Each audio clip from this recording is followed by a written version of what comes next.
Welcome back. The deepening crisis on the southern border. Our Hillary Vaughn is live in Arizona this morning. She went for a border ride-along with Tennessee Senator Marsha Blackburn yesterday. Hillary, good morning to you. Good morning, Maria. And Senator Blackburn tells me she came here to Arizona all the way from Washington because the Biden administration is not being transparent with Congress. They are not getting real-time information. They have not even received a briefing on the immigration crisis that law enforcement officials here in Arizona say is growing by the day. And as it does, it is costing taxpayers a lot of money. One estimate puts the cost of illegal immigration every year at $116 billion. But that was from 2017. In just the past 2 months, local sheriffs here in Arizona tell me they are seeing a surge that is unprecedented of illegal immigrants crossing the border that they are being left on their own to manage. In December, we had 2,500 illegal entries, which was doubled from August, and 500 pounds of illicit drugs. And now we're off the charts again. You ask the question, does President Biden own this? You bet he owns this. He's the president of a free country. He owns this. He's the one that triggered the policies. Not only has the federal government stopped cold the border wall construction, leaving exposed gaps and holes that illegal immigrants and cartels exploit, that also leaves law enforcement with a harder job. Sheriff Daniels and Sheriff Lamb tell me some CBP agents are also being pulled from the border to handle child care, adult processing, and are no longer working with them alongside the border. But it's not just manpower that sheriffs are losing. They are also, like Congress, not getting the same cooperation and communication with the federal government that they have in the past. He gave us no warning. He just changed it overnight. None of us had time to prepare for this. They're limiting, handcuffing these guys, and it's putting undue stress on my patrol, my guys. It's costing me more money at my agency. I'm having to dedicate more resources towards something that I shouldn't have to because it's the federal government's responsibility. And Maria, the cost is only going up from there. Fox News confirms that Immigration, Customs and Enforcement has paid out an $86 million contract to pay for hotel rooms, child care and COVID testing for illegal immigrants. And Maria, that $86 million contract gets them only about 1,200 beds. Maria? Unbelievable, Hillary. That's certainly not enough for the thousands of people showing up every day. Hillary Vaughn live this morning in Arizona. Thanks for your great work, Hillary. Joining me right now, also live from the border, is Tennessee Senator and member of the Senate Judiciary, Armed Services and Commerce, Science and Transportation Committees, Marsha Blackburn. Senator, great to have you this morning. So you're back at the border. I know that you've had opinions going in. You've gotten your information from when you were in Washington, then you took yourself there and you were there at the border to see things for yourself. What have you learned? Any change in your thinking now that you've seen everything up close and personal?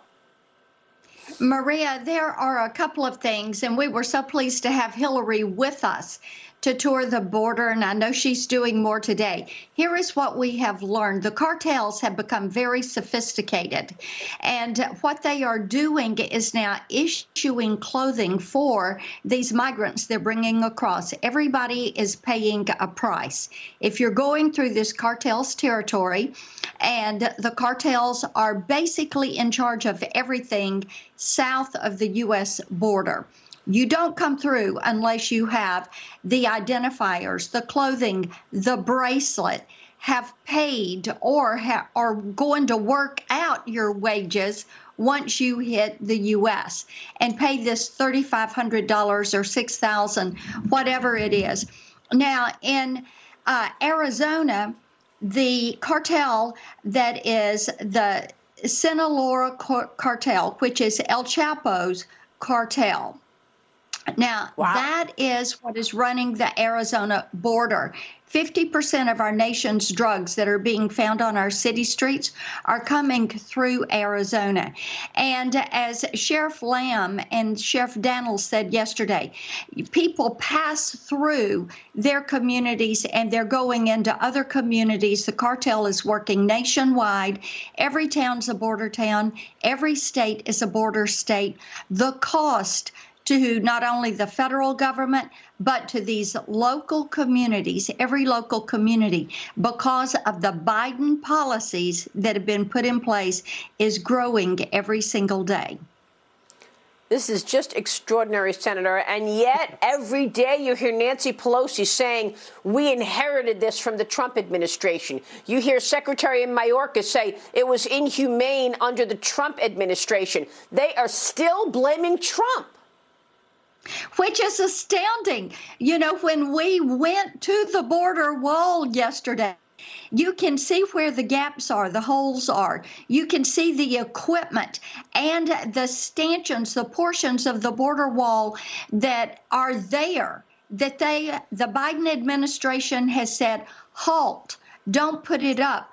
When I talked with the ranchers, what they were telling me is what they are finding on their ranches, the people that are coming through, people that are homeowners that are there in Cochise County. They go out in the morning and somebody's drinking out of the hose pipe or out of the swimming pool, or they open the door for their children to go play and there's a backpack from one of the cartels. And the invasion of privacy and private property is absolutely astounding.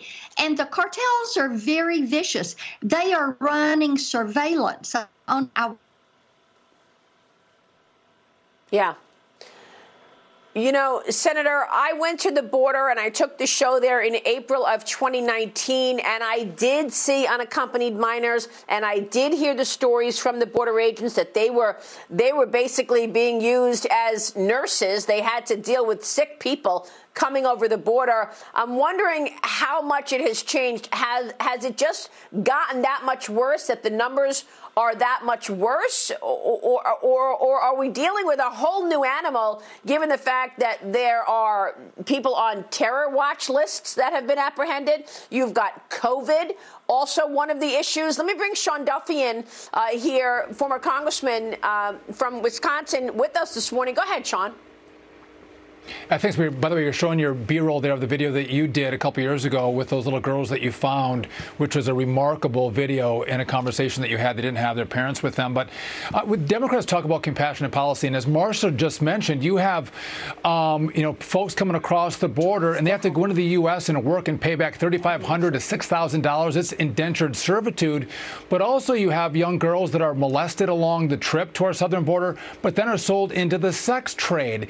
And maybe if Marsha's still with us, I mean, is Marsha hearing those same things on the border as she's been visiting? And how do we message that to the American people, Marsha, that this is not a compassionate policy? This is actually destroying lives, when little girls are molested and in the sex trade.